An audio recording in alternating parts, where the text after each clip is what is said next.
inside the cloud chamber. We recreate a chosen parcel of the atmosphere and then launch atmospheric chemistry. It's recognized by the IPCC that human activities have changed aerosol particles in the atmosphere. The measurements we make here are now being implemented in climate models.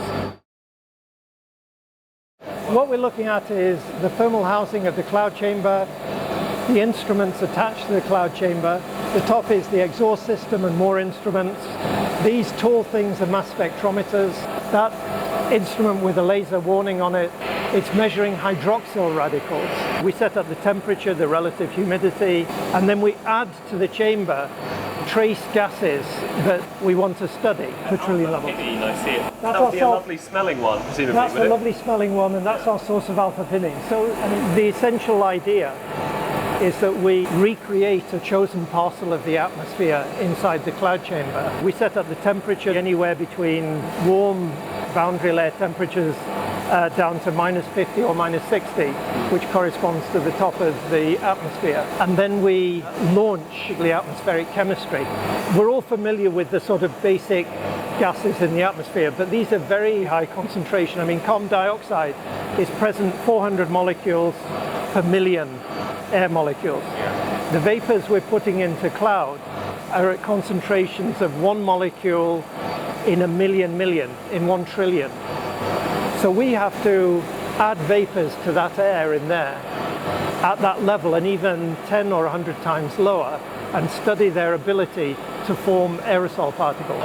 This is something called an orbitrap, which can resolve the different binding energies of different molecules.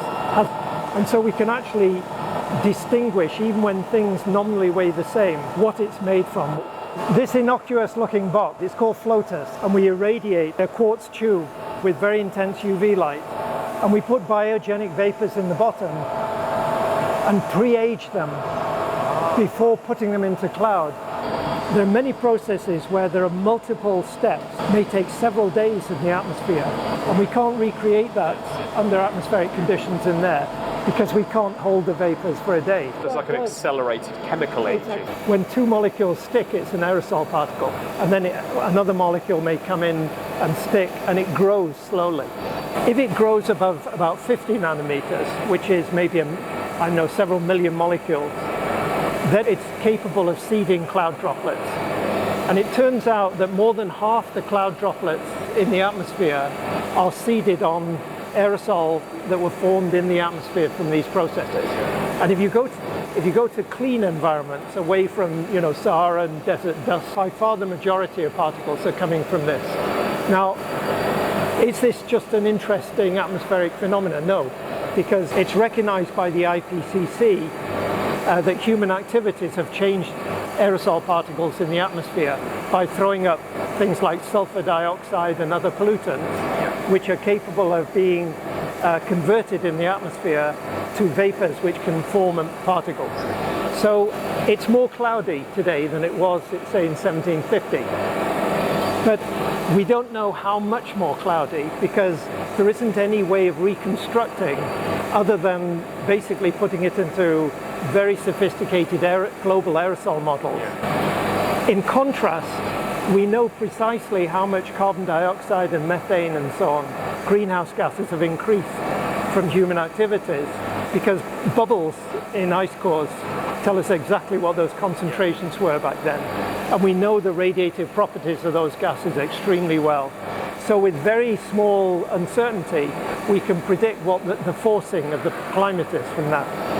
The IPCC says there's this much warming from greenhouse gases, and it's been offset or masked by a certain amount. It's been cooled by increased clouds. But it could be almost nothing, or it could be almost half of the warming that would otherwise have been caused by the greenhouse gases. And that big range of uncertainty, which is very poorly understood, means that different climate models treat aerosols completely separately.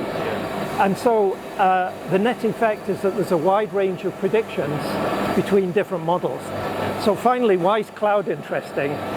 Cloud is interesting because we're actually the first, and so far the only, experiment that's got to the sufficient cleanliness in the chamber and control of everything, to be able to measure aerosol formation exactly at atmospheric concentrations. The measurements we make here are now being implemented in climate models.